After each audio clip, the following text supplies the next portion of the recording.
Hello everyone, कैसे हैं आप सब। आई होप सभी विद्यार्थी क्लासेज को बहुत अच्छे से एंजॉय कर रहे होंगे। क्लासेस को बहुत बढ़िया तरीके से आप लोग अटेम्प्ट कर रहे होंगे।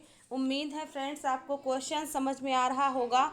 कहीं पर भी अगर कोई भी किसी भी प्रकार की आपको प्रॉब्लम होती है तो प्लीज़ आप उसको अपनी समस्या को क्वेश्चन से रिलेटेड प्रॉब्लम या किसी टॉपिक से रिलेटेड प्रॉब्लम तो आप कमेंट बॉक्स में मेंशन करें, ताकि हम तक ये बात पहुंच सके कि हमारे बच्चों को कहाँ दिक्कत हो रही है। ठीक है, तो इसी क्रम में आज हम लोग इंग्लिश ग्रामर की क्लास 14 आज अटेंड करेंगे। 20 अच्छे अच्छे क्वेश्चंस आपको दिए गए हैं, जो क्वेश्चंस मिसलेनियस टॉपिक से रिलेटेड हैं और उस टॉपिक से रिलेटेड क्वेश्चंस एग्ज़ाम में आते रहते हैं।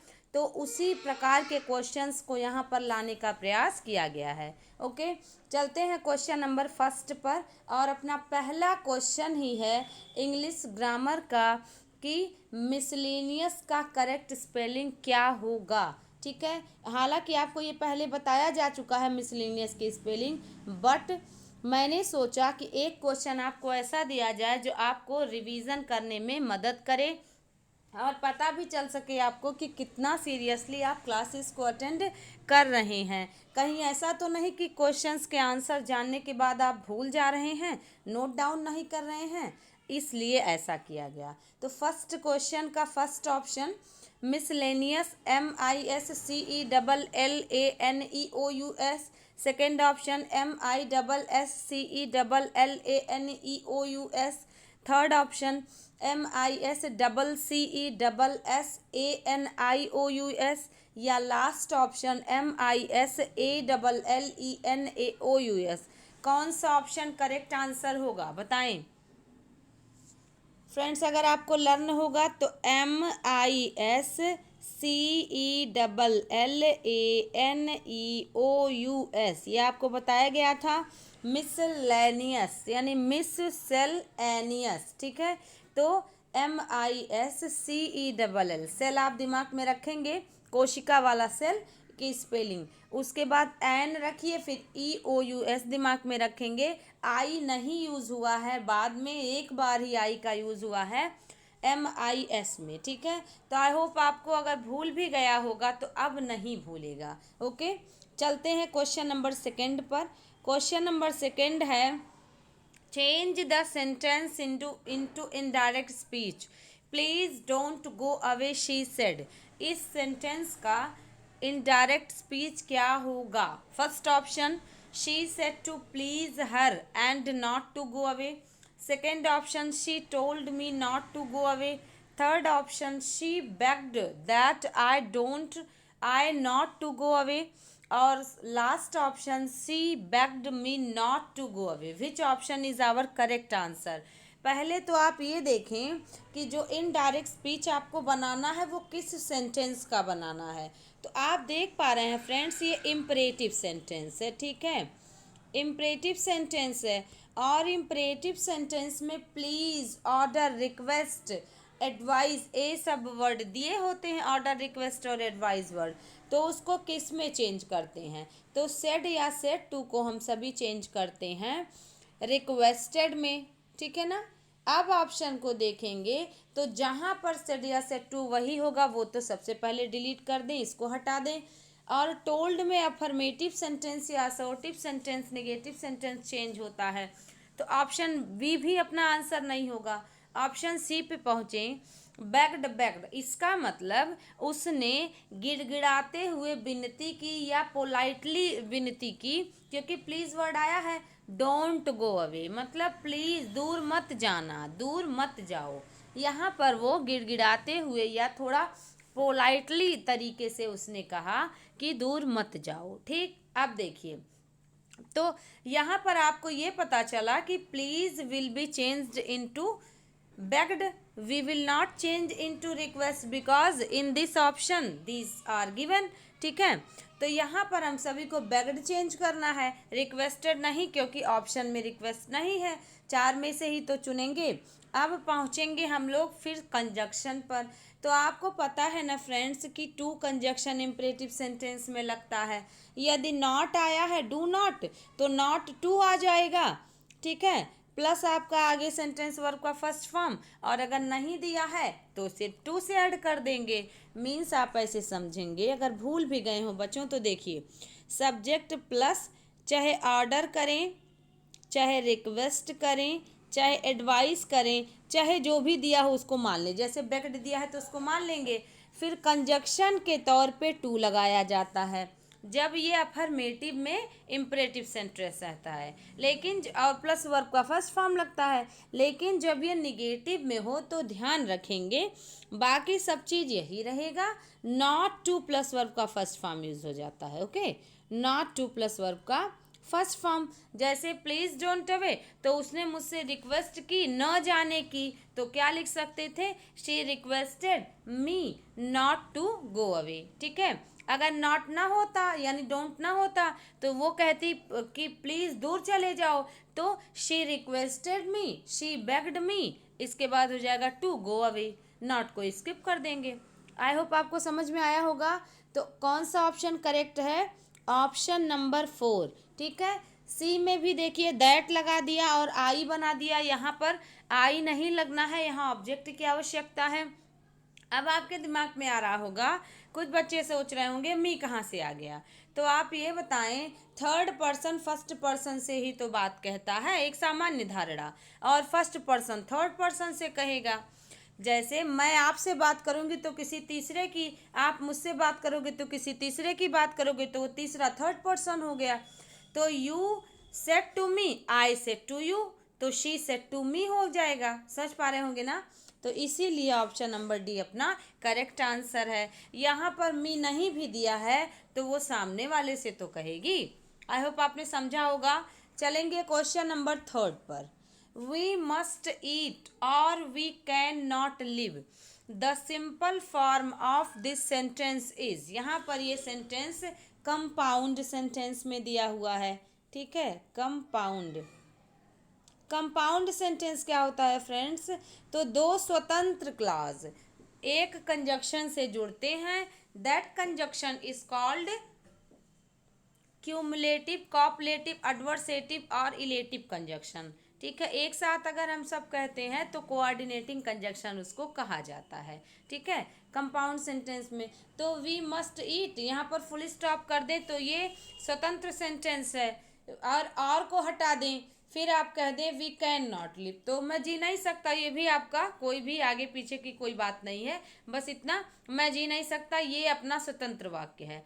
तो बीच में और लगा करके आप दो क्लॉज को कर रहे हैं, यहाँ पर आपका कौन सा हो जाएगा, अल्टरनेटिव कंजक्शन और है, तो हो जाएगा हमें जीना होगा, किसके लिए, हमें खाना होगा जीने के लिए। तो ये आप देखिएगा, वी मस्ट ईट, हमें जरूर भोजन करना चाहिए या खाना चाहिए। वी कैन नॉट लिव, अन्यथा या अथवा या अदरवाइज, या कहें या हम नहीं जी सकते, मतलब या तो हम खाएं या तो हम नहीं जी सकते। तो यह क्या है, जीने के लिए खाना होगा। बात समझ पा रहे हैं ना, खाने के लिए जीना होगा नहीं, जीने के लिए खाना होगा। बात इसको समझिएगा, इसके बाद ही ऑप्शन पे पहुंचिएगा। वी मस्ट ईट, हमें खाना चाहिए, जरूर खाना चाहिए, नहीं तो या तो अथवा हम जिंदा नहीं रह सकते, तो यानी जीने के लिए खाना होगा। आप समझ गए ना मेरी बात। अब चलते हैं क्वेश्चन पर। अब क्वेश्चन को देखेंगे, कह रहा है सिंपल बनाना है। वी मस्ट, सिंपल क्या होता है, एक सब्जेक्ट और एक फाइनाइट वर्ब, और वो आपका क्या हो जाएगा, सिंपल। यही सब्जेक्ट के अनुसार ये फाइनाइट वर्ब जो है बदलता रहता है। चलेंगे, अब देखिए option number A, we must live to eat, हमें जरूर जीना होगा खाने के लिए। क्या ये सही है, सिंपल सेंटेंस तो बना है, लेकिन हम सभी का मीनिंग भी नहीं चेंज होना चाहिए। That point is called transformation.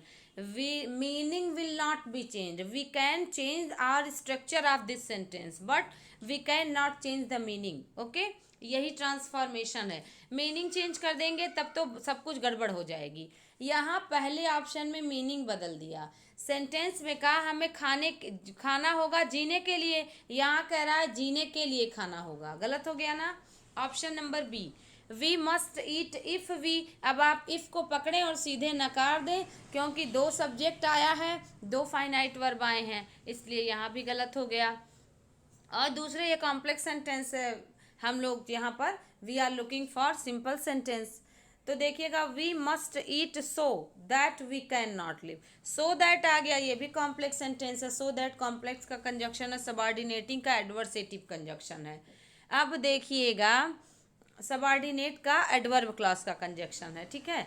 अब डी देखिएगा, वी मस्ट ईट। अब यहाँ देखिए, पहले खाएगा तब न जिएगा, तो पहले खाएगा तब जिएगा। ऑप्शन नंबर चौथा करेक्ट आंसर है। और ये आया हुआ क्वेश्चन है फ्रेंड्स, इसलिए आपके सामने लाया गया कि कैसे आप कंफ्यूज हो सकते हैं। ओके, तो यहाँ पर कौन सा क्वेश्चन होगा, कौन सा ऑप्शन, चौथा ऑप्शन।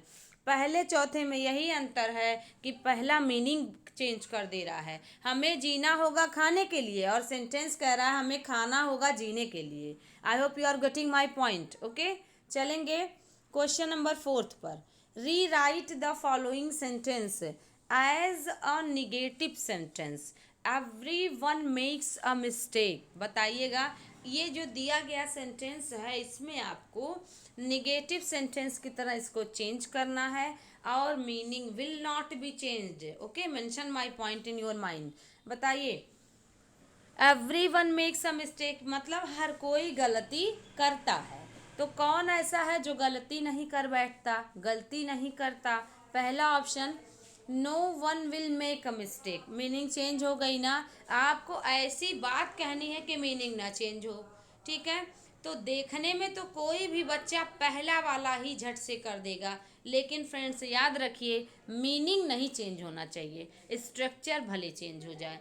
एवरी वन का अपोजिट निगेटिव में नो वन होता है और इंट्रोगेटिव में हूँ होता है, बट अगर मीनिंग बदल रही है तो इस तथ्य को आपको नज़रअंदाज करना होगा। You will have to ignore these points. Okay, चलिए, no one will make a mistake. बताइएगा, every one makes a mistake. देखिए, हर कोई गलती करता है, तो कोई नहीं गलती करता, कोई ऐसा नहीं है जो गलती नहीं करता। गलत हो रहा है ना, no one will make a mistake, कोई गलती नहीं करता। अब आप क्या, जस्ट मीनिंग चेंज हो गया ना, आपको कहना होगा ऐसा कोई नहीं है जो गलती ना करता हो, तो बराबर हर कोई गलती करता है। जैसे अगर हम कहें who does not help the poor, कौन गरीबों की मदद नहीं करता, तो इसका मीन्स मेरे पूछने का तरीका है every one helps the poor. It means हर कोई गरीबों की मदद करता है, ठीक है। अगर हम कहें कोई नहीं अपने देश से नफरत करता, तो आप कहोगे कौन ऐसा है कि अपने देश से नफरत करता है, तो हो जाएगा एवरीबडी लव्स हिज कंट्री, ठीक है। I hope you are getting my point. चलिएगा, एवरी वन विल नेवर, इसको भी भूल जाएं आप। और सी ऑप्शन में डिड नॉट है, ये भी गलत, प्रेजेंट को कैसे पास्ट कर सकता है। Tense will not be changed, बहुत सारे फैक्ट्स हैं जो आपको समय समय पर जानने होते हैं। ऑप्शन नंबर डी अपना करेक्ट है।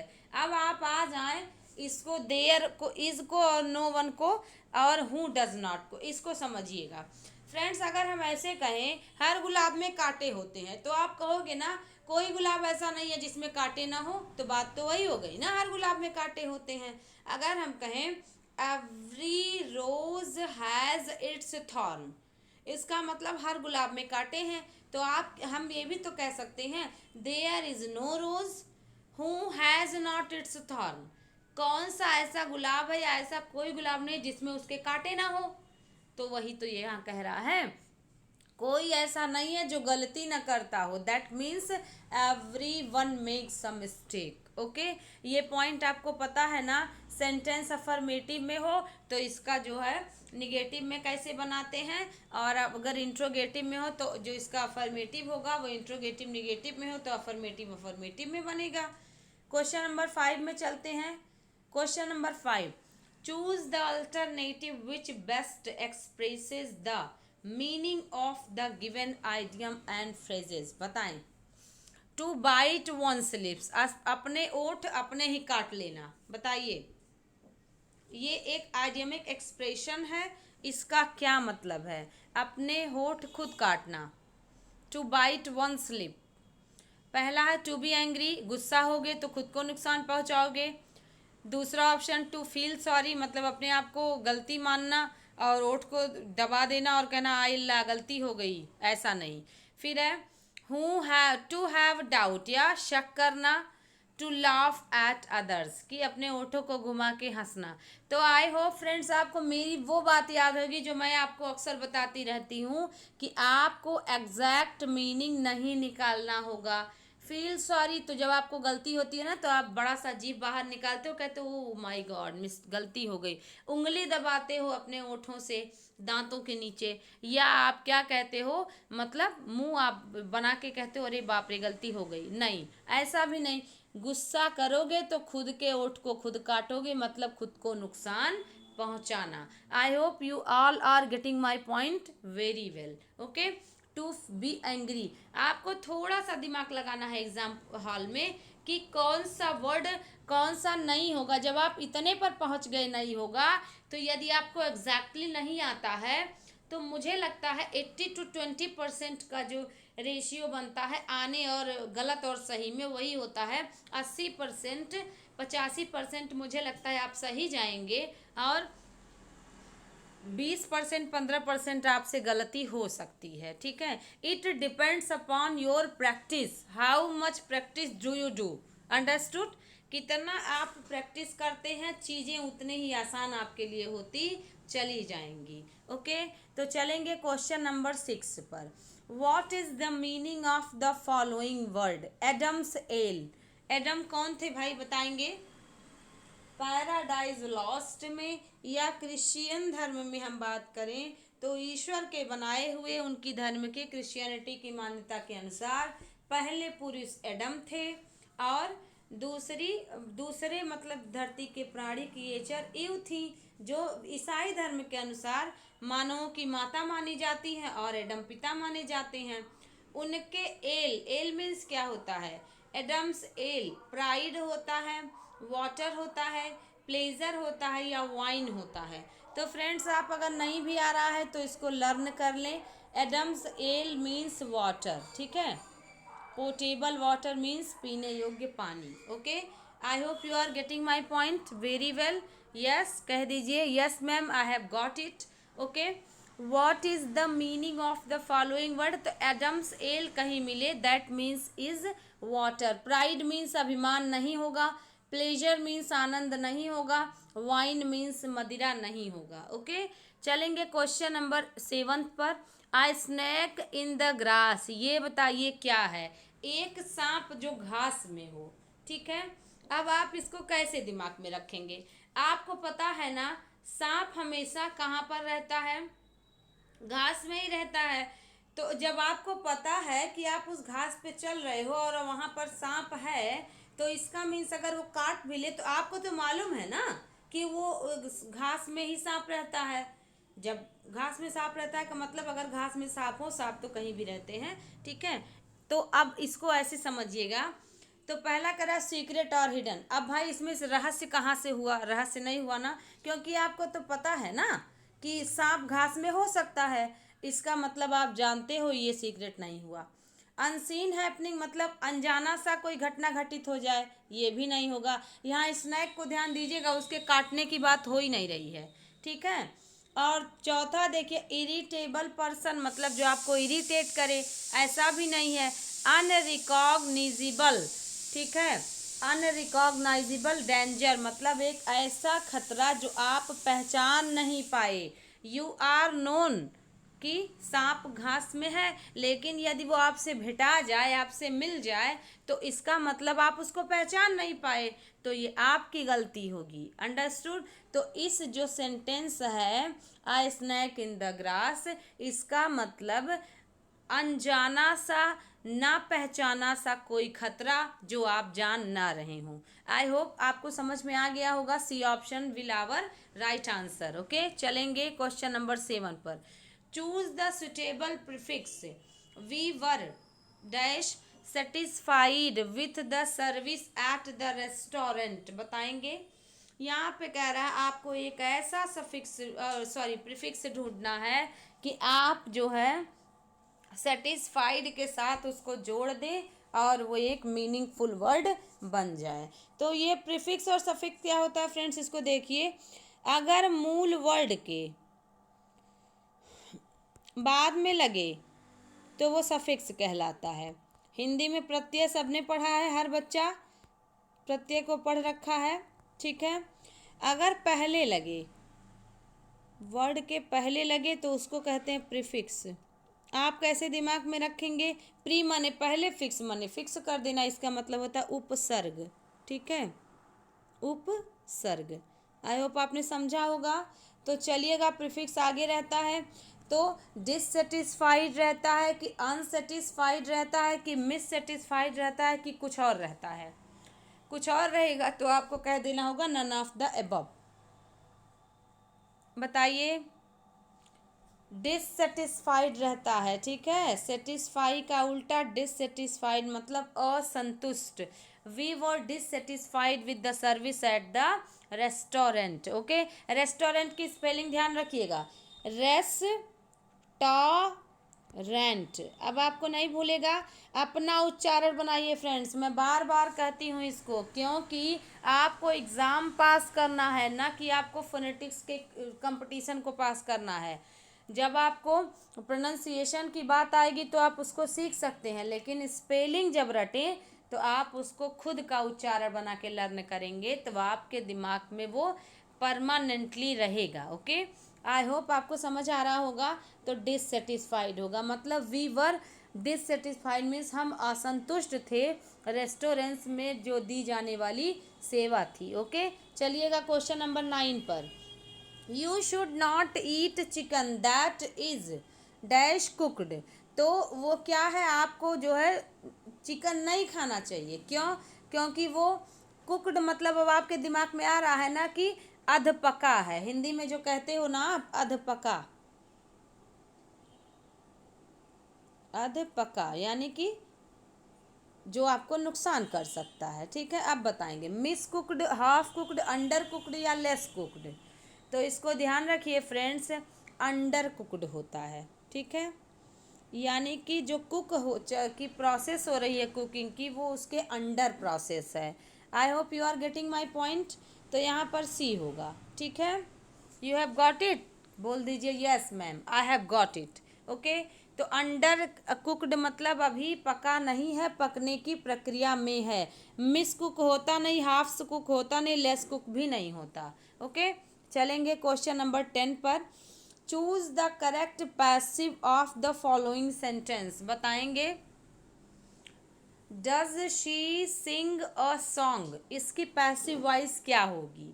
तो आप जान रहे हैं ना, प्रेजेंट इंडेफिनिट जाता है प्रेजेंट कॉन्टिन्यूअस में। Is, am, are, was, were plus subject plus आपको मिल जाएगा वर्ब का थर्ड फॉर्म, इसके बाद बाई प्लस ऑब्जेक्ट, जो स्टाइल हो वो मान लीजिए। अब दिया गया सेंटेंस अफर्मेटिव में ना होकर इंट्रोगेटिव में है, तो ये कैसे अफर्मेटिव में बना दिया। अब आती है बात दूसरे तीसरे चौथे की, तो इज अ सॉन्ग संग बाई हर, तो यही आपका क्या हो जाएगा आंसर। और डज को चेंज ही नहीं किया इसमें, इसमें वॉज में चेंज कर दिया, ठीक है। आगे बढ़ते क्वेश्चन नंबर 11 पर। Which of the following words means talking to oneself, अपने आप से बातें करना।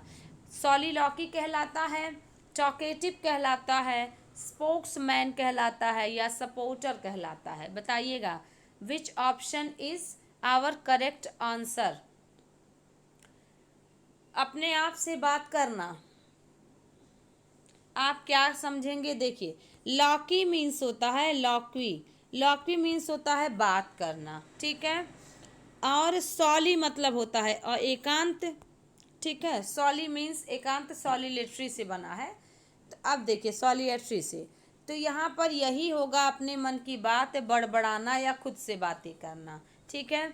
जब आप रूम में रहते हैं, आपके पास कोई नहीं रहता, तो आप कभी कभी कहते नहीं हैं मैं पहले कपड़े प्रेस कर लेता हूँ फिर खाना खा लेती हूँ, या फिर आप कहते हो उसके बाद मोबाइल चार्ज लगा देंगे, फिर मार्केट जाना है, वहाँ से लौटेंगे 3 घंटा पढ़ लेंगे, फिर प्रैक्टिस सेट सॉल्व करना है। ये क्या है? ये आप अपने मन से चाहे बोल के बातें करो, चाहे अपने मन से बातें कर रहे हो, बट आप अपने आप से बात कर रहे हो, दैट इज कॉल्ड सॉलिलॉकी। टॉकेटिव क्या होता है? टॉकेटिव लोक्वाशियस एक वर्ड है, लोक्वाशियस मतलब बातूनी, ठीक है, बातूनी, ठीक है। टॉकेटिव, लोक्वाशियस, दैट मीन्स बातूनी, तो किसी से भी बात करेगा। और स्पोक्समैन मतलब होता है दूसरों के लिए बोलने वाला। Supporter of another person that called is spokesman, supporter का ही एक सिनोनिम है। ओके, तो सोलिलॉकी इज आवर करेक्ट आंसर, आपने समझ लिया होगा। क्वेश्चन नंबर 12 पर चलेंगे। Question number 12, choose the appropriate preposition. What is the time dash your watch. क्या बताएंगे आप, इन, विथ, बाय और एट, बताइएगा।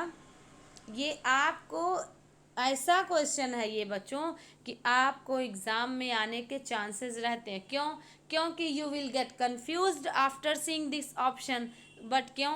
हमेशा आपके दिमाग में लगेगा घड़ी में, तो जब आप हिंदी वाला में निकालेंगे तो आपके दिमाग में बनेगा इन। दूसरा क्या बन सकता है आपके दिमाग में बनेगा, मैम ने कहा था इंस्ट्रूमेंट के साथ विथ लगता है, तो आप सोचोगे घड़ी तो नॉन लिविंग है, इंस्ट्रूमेंट है तो विथ लगा दें। But both is our incorrect answer. क्यों? क्योंकि यहाँ पर आप देखिएगा, जो ये विथ लगता है ना, वो ऐसी चीज के लिए लगता है जिसको आप अपने यूज में ले रहे हो। जैसे आपको कहना हो मैं सब्जी काटा तो चाकू से, तो चाकू आपका टूल बन गया, इट इज योर टूल। तो क्या हो जाएगा, आई कट होल वेजिटेबल या all the vegetable with the knife या विथ नाइफ। यहाँ पर आपको बाई नाइफ, इन नाइफ नहीं कहना होगा, क्योंकि आपने उसको एज एन इंस्ट्रूमेंट यूज किया। ओके, तो यहाँ पर इन भी गलत है, विथ भी गलत है। घड़ी में समय जब दिया जाए तो बाई माई वॉच होता है, बाई योर वॉच, मतलब घड़ी में कितना समय है तो बाई लगता है। इसको आप अगर नहीं भी जानते हो तो रट लें, समझ लें, और जानते थे तो बहुत अच्छा, आपका करेक्ट हो गया। ओके, एट भी नहीं होगा। घड़ी के सेंस में घड़ी में कितना बजा तो बाई योर वॉच होता है। ओके, क्वेरल भी ये मिलता जुलता है। प्रीपोजिशन से रिलेटेड आपको क्वेश्चन हर जगह हर एग्जाम में मिल जाएंगे, कहीं पर भी प्रीपोजिशन आपका पीछा नहीं छोड़ने वाला। ओके, पक्का वाला फ्रेंड बनता है ये। She quarrelled dash the division of her property. Quarrel with और क्वेरल ओवर, दो बात आप याद रखें, ठीक है। क्वेरल विथ कब करेंगे, क्वेरल ओवर कब करेंगे देखेंगे, बाकी दोनों फॉर और ऑन नहीं होगा। देखिए, जब पर्सन हो तो विथ को याद रखें, और जब पर्सन ना हो, कोई मैटर हो, तो आप ओवर को याद रखें, ठीक है ना। क्वेरल झगड़ा हुआ तो क्वेरल मीन झगड़ा होना। क्वेरल विथ माई फ्रेंड मतलब आई क्वेरल्ड विथ माई फ्रेंड, मैंने मेरी दोस्त से लड़ाई कर लिया, ठीक। मैंने मेरे दोस्त के व्यवहार पर लड़ाई किया, मैंने मेरे दोस्त के इस एक्टिविटीज़ पर लड़ा, तो पहले लड़ा तो दोस्त से, लेकिन एक्टिविटीज़ पहले आ गया ना, तो ओवर बराबर मैटर। ओके, अब ऑप्शन पर पहुंचेंगे। क्वेरल्ड विथ, अब देखिए प्रॉपर्टी के डिवीज़न के जो है मैटर पर उसने लड़ाई कर ली, तो ओवर करेक्ट हो गया ना, समझ पा रहे हैं ना। अगला क्वेश्चन 14, व्हाट डू यू से अ वेल एक्सपीरियंस्ड पर्सन, उसको क्या कहते हैं। नोविस कहेंगे, वेटरन कहेंगे, इंटेलिजेंट कहेंगे, जीनियस कहेंगे। मिलता जुलता ऑप्शन देखिए आपको मिलता है, ठीक है, बताएंगे। नोविस मतलब होता है नौसिखिया, मतलब नया नया काम सीखकर मार्केट में आने वाला, ठीक है। अनएक्सपीरियंस्ड पर्सन उल्टा हो गया। वेटरन मीन्स अनुभवी, इंटेलिजेंट और जीनियस भी नहीं होगा, ठीक है। इंटेलिजेंट जीनियस का ये मतलब नहीं होता कि जिसके पास अनुभव हो वही इंटेलिजेंट हो, ठीक है। ये एक ईश्वरीय गुण है जीनियस और इंटेलिजेंट, तो आप इसको क्या कह सकते हैं, वेटरन नहीं कहेंगे, एक्सपीरियंस्ड पर्सन, ठीक है। इसका मीन्स होता है अनुभवी व्यक्ति, ठीक है। कोई भी इंसान जो किसी भी मैटर में टाइम देगा उसको कहेंगे अनुभवी इंसान, ठीक है, वेटरन। इसको बार बार पूछा भी गया है मेरे द्वारा, आपसे अक्सर करके मिल जाता है ये आप क्वेश्चन आपको। क्वेश्चन नंबर 15 पर चलेंगे। Change the following sentence into a simple sentence. इसको भी सिंपल में बनाना है। What is speak is Audible, जो भी वह व्हाट ही स्पीक्स होना चाहिए था, देखिए यहाँ पर इज हो गया है, यहाँ ही होना चाहिए था, ठीक है, ही।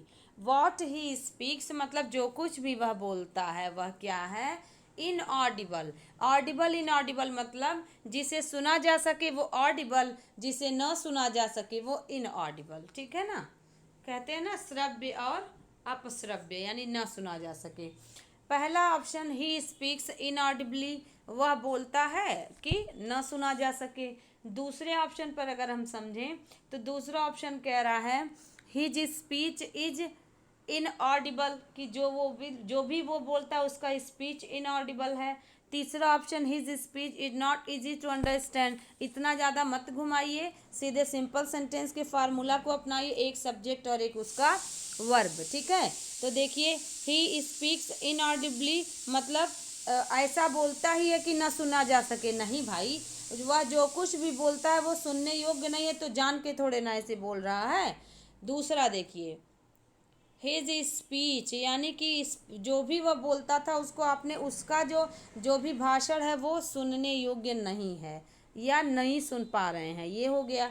इज़ नॉट टू अंडरस्टैंड, ये समझने योग्य बात कह दिया, यहाँ भी अंडरस्टैंड कह दिया, यहाँ पर सुनना समझना दो अलग बातें होती हैं। आई थिंक आपको समझ में आ रहा है। तो क्वेश्चन नंबर 15 का बी आंसर करेक्ट है। ओके। और दूसरी बात, ये आपका एडजेक्टिव की तरह बना है तो एडजेक्टिव यूज़ करेंगे, ना कि एडवर्ब बना देंगे, ठीक है। क्वेश्चन नंबर 16 देखिए, क्यूअर मीन्स क्या होता है, क्यूअर मीन्स बताइए। क्यूअर फिश करके एक आपको बताया गया है आइडियम, मतलब विचित्र मछली, यानी ऐसी मछली जो क्या करे, पूरे तालाब में अलग एक्टिविटीज़ करे या फिर आपका ध्यान केंद्रित करे। अब नॉर्मल भी आप कई बार यूज़ करते हैं इसको, ठीक है। चार सभा के बीच में आप बैठे हैं, कोई एक व्यक्ति ऐसा काम करे जो सबसे अलग हो तो आपका ध्यान जाएगा ना उसके ऊपर। That person is called strange activities, अब नॉर्मल एक्टिविटीज़ वाला, क्यूअर एक्टिविटीज़ वाला। अब आपको पता चल गया, सिली मने मूर्ख, रस्टिस मतलब देहाती, गंवार, असभ्य, ये सब सब होता है। सैवेज मतलब भी होता है असभ्य, ठीक है। और स्ट्रेंज अपना करेक्ट आंसर है, आपको सिनोनिम ढूंढना है। क्यूअर मतलब स्टैम्प, स्ट्रेंज मतलब विचित्र, अजीब, ओके। क्वेश्चन नंबर 17 पर चलेंगे। वाइट एलिफेंट मीन्स बताइएगा। सफ़ेद हाथी सभी ने देखा होगा, जो नहीं देखा होगा वो ज़रूर मूवीज़ में देखा होगा या तस्वीरों में, मोबाइल में तो सभी लोग देखे होंगे। वाइट एलिफेंट का क्या मतलब है, आप अपने दिमाग में रखें कि वाइट एलिफेंट अगर आपके पास हो, ठीक है, सपोज करिए कि वाइट एलिफेंट आपके पास है, तो आपको उसकी साफ सफाई देखभाल ज़्यादा करना पड़ेगा in comparison to black elephant. तो ब्लैक एलिफेंट को जितना आप नहीं साफ सफाई करेंगे उतना ही वाइट को करना पड़ेगा, तो अपोजिट हो गया ना, यानी कि खर्चीली सामान या खर्चीला चीज़ आपका तो है लेकिन उसकी देखभाल में उससे ज़्यादा खर्च आता हो। तो एलिफेंट आप केरला शाब्दिक मीनिंग नहीं होगी, बार बार बताया गया है। इन डिस्गाइज मतलब होता है छिपा हुआ, ऐसा भी नहीं है वेश बदला हुआ कि काले हाथी को सफ़ेद कलर का पेंट लगा दिया जाए, ऐसा नहीं। स्लो पर्सन भी नहीं होगा, ये अपना है बर्डन सम पोजेसन, मतलब एक ऐसी चीज़ जिसके रख रखाव में आपको ज़्यादा खर्च करना पड़े, ज़्यादा टाइम देना पड़े। आई होप आपको समझ में आ रहा होगा। क्वेश्चन नंबर 18 पर चलेंगे। The idiom queer fish means, queer fish अभी आपको मुझे ऊपर बताना है, मैंने आपको बताया कि क्यूअर माने विचित्र होता है। अब यानी कि ऐसी फिश जो अजीब हो, विचित्र हो। फनी पर्सन नहीं होगा, समझ पा रहे हैं ना, ये नहीं होगा। एक ऐसा इंसान जो आपके लिए अजीब हो, अजनबी हो, विचित्र हो, ठीक है। कई बार होता है ना कि इसकी एक्टिविटीज मुझे समझ में ही नहीं आ रही है, ऐसा आप बार बार या अक्सर करके कहते हैं, क्या कुछ बोल रहा है या रही है समझ में नहीं आ रहा है, या वो इस तरह के मतलब क्यों आप जो है आदतों के साथ है, that person is called queer fish. Strange person और क्वेरलसम मने झगड़ालू इंसान, नहीं भाई आप इसको ऐसे ना करें, झगड़ालू इंसान नहीं होता है। Strange person means queer fish, okay. चलते हैं क्वेश्चन नंबर 19 पर, सेकेंड लास्ट है। Choose the alternative that can be substituted for the given word. One word substitution, ठीक है, बहुत अच्छा पार्ट है, बहुत अच्छे अच्छे वर्ड्स आपको मिल जाते हैं। तो आई होप आपको जो है चारों ऑप्शंस बहुत बेहतरीन तरीके से समझ में आता है। और मेरा ये हरदम प्रयास रहता है बच्चों कि कोई भी बिंदु छूटने ना पाए, कोई भी पॉइंट बच्चों से अछूता ना रहे। मैं हर वो चीज़ बताने का प्रयास करती हूँ कि जो लगता है कि हाँ बच्चों को मिलना चाहिए या जानना चाहिए। अब आपका भी कर्तव्य बनता है कि आप जो है वीडियो को लाइक करें, शेयर करें और नोट्स बनाएं। ओके, जब तक आप नोट्स नहीं बनाएंगे, किसी भी प्रकार से आप इसको लर्न नहीं करेंगे तो 4 दिन बाद भूल जाता है, क्योंकि जो है ये रिवीजन का प्रोसेस बहुत ही इम्पॉर्टेंट है। ओके, तो बताइएगा इसेंट्रिक पर्सन। देखिए नर्वस बैक ब्रेक डाउन कहाँ रहा, यानी कि नर्वस मीन्स क्या, उसका जैसे आप जानते हैं ना न्यूरो, जब कोई ऐसी समस्या हो जाती है जो दिमाग से और शरीर की नसों से संबंधित हो, तो कहते हैं ना कि न्यूरो के डॉक्टर के पास, न्यूरोलॉजिस्ट के पास जाना पड़ेगा। वही चीज़ आप दिमाग में रखें। तो सॉरी, इसेंट्रिक मतलब होता है विचित्र इंसान, यानी अपनी हरकतों से हरदम कुछ ऐसा काम करता रहे जो कहते हैं ना सनकी इंसान, झक्की इंसान, तोड़ फोड़ करने वाला।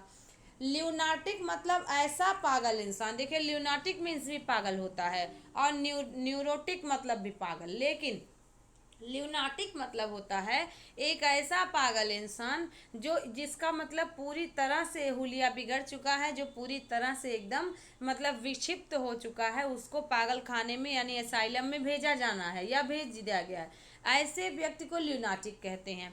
लेकिन जो न्यूरोटिक होता है, अंतर समझाने का प्रयास किया जा रहा है। न्यूरोटिक पर्सन जो होता है, वो न्यूरोटिक पर्सन उसके जो है दिमाग के जो है नसों में या दिमाग में जो सूचना पहुंचती है कि मतलब बॉडी का कौन सा पार्ट एक्टिविटीज़ करे, वहाँ प्रॉब्लम है।